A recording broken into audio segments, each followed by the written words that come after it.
Hello and welcome back. This is Adam from the Business Automation Company, and I'm bringing you the first part of our three-part mini-series on how you can automate your marketing. Now, if you remember from the previous video, the first part was getting your traffic sorted, which is what we're going to be covering today. Then we're going to be talking about your lead magnet or your offer, and then the last part is going to be the email marketing, or the bit that's going to actually do the automated marketing for you. So today we're talking about how you can get the traffic part sorted. So I spoke a little bit last time about the fact that automated marketing really just means you not actually doing it. It means that it's being done by either an external source technically or by another type of, another person. One of our clients, Tom, he has a completely automated marketing system, and only a very small part of it is actually email. The majority of it is, bits like direct mail and sort of cold calling and all sorts of other stuff. Still bringing leads into his business. It's still automated. He's just not doing it. So there are many different ways of actually automating your marketing, and sort of bringing the traffic in. But for him, for instance, he just isn't doing it. So to him, it's automated. But what we're concerned about today is making sure that you've got leads coming into your funnel. And the best way to do that is with pay-per-click. Now, I spoke last time about how SEO and search engine optimization is not worth doing. Social media, yes, sure, it's great, but it's not going to give you the predictable results that you're after. And that is really what you're after here. You're after predictable. You're after going, I want to spend £1 and get out 8 or get out 10. That's what you're looking for. That's the sort of holy grail of marketing, is to be able to then say, right, well, how many £1 can we put into this system knowing we're going to get 10x or 5x or 8x back? So pay-per-click is your friend. It is more expensive, but I think that it pays for itself because of how controllable it actually is. The four main systems that we use regularly are Google, LinkedIn, Facebook, and Twitter. So they're going to be the ones that we're going to be looking at. So let's break some of these down. Google Adwords essentially invented the whole concept of this pay-per-click stuff. It's their go-to sort of pay-per-click platform for pretty much everybody. But to be completely honest with you, for this kind of stuff, I wouldn't bother with it. I think you'll find that you can get it to work, but you've got to be incredibly good at pay-per-click, and you probably need an outside agency to make this profitable, and then their costs are going to make it even harder. So I would honestly shelf Google unless you're doing direct response. So if somebody's looking specifically for your thing and they need it now, I'm in France, I can't read what that van says, but I was about to use it as an example. Like, say you're a plumber or something like that, you want a plumber right now because you've got a problem. That's when Google's really good, and that's when it shines. So use Google for very, very direct response stuff. LinkedIn. I stumbled across LinkedIn. My friend Sam, she told me to do this. She said, we do it at work, you should do it as well.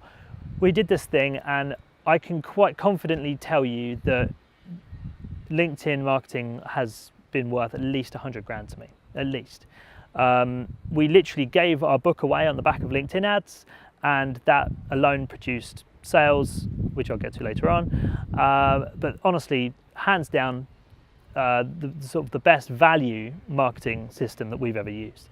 It is very expensive. It's maybe not as expensive as Google for certain things, but it's a minimum of £2 per click, which is ridiculous. So you need to make sure that every single one of those count. That said, you can target incredibly well on LinkedIn, and it's the right type of stuff. You can target by industry, target by sort of profession. You can target by seniority within the company. It's just so ridiculous. If you wanted to do this, you could target all senior management at Coca-Cola. I don't know if that's of any use to you, but you can do that kind of stuff. So let's look at Facebook. Everybody's raving about Facebook ads these days. Honestly, I think there's a lot of potential with it, but for us, it sucks. If you sell to a specific industry, it is as good as useless because you cannot break it down by industry. Now, a lot of the people that sign up to our Better Proposal service are web designers. Now, naturally, we're going to want to then target web designers, but you can't do that because there's no section in there for do they run a web design company.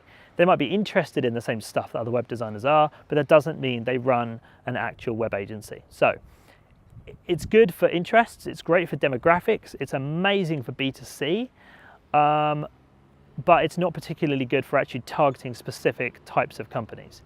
So last one is Twitter. Now, damn, this is interesting. This is about the closest thing to daylight robbery that you can ever do, and it's completely legal and it's amazing. So you can run an ad for only people, if you wanted to, that follow one of your competitors. So for us, a competitor of ours is Salesforce. You know, they're the biggest CRM company in the world. I can run an ad specifically for Salesforce followers. If I know what Salesforce's weaknesses are, how cool is that? It means, you know, we could say, okay, where do I start with how bad Salesforce is? Let's just say it's clunky and it's hard to use, right? So I can write an ad that says, oh, are you tired of using a CRM that's really hard to use? Try this. Sending it to people that typically are going to agree with that statement and that sentiment. So use this as much as you can, because not only is Twitter cheap as chips because they're trying to boost that sort of part of their business, but you can do some insane things with this. We've been using it for about a month and a half, and the majority of our signups now are coming back through Twitter because we've just said, right, here's all our competition, run these ads for all of these different things. We know one of our competitors doesn't allow video in their proposals, whereas that's one of our main things. So we put an ad that said, do you want to be able to put video in your proposals? It's typically the most read page on your proposal. We shove that in front of the people that can't do that because we know that they follow one of our competitors.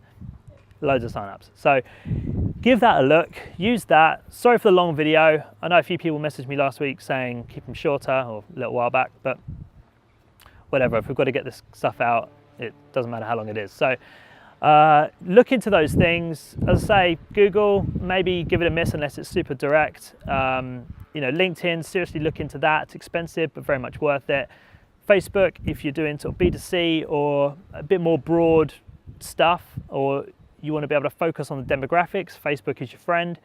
And definitely look at Twitter because it's super cheap and you can target like the one thing you've always wanted to target, which is your competitors. So have fun with it.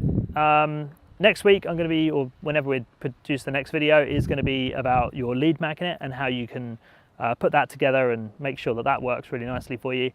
So until then, I will see you next time.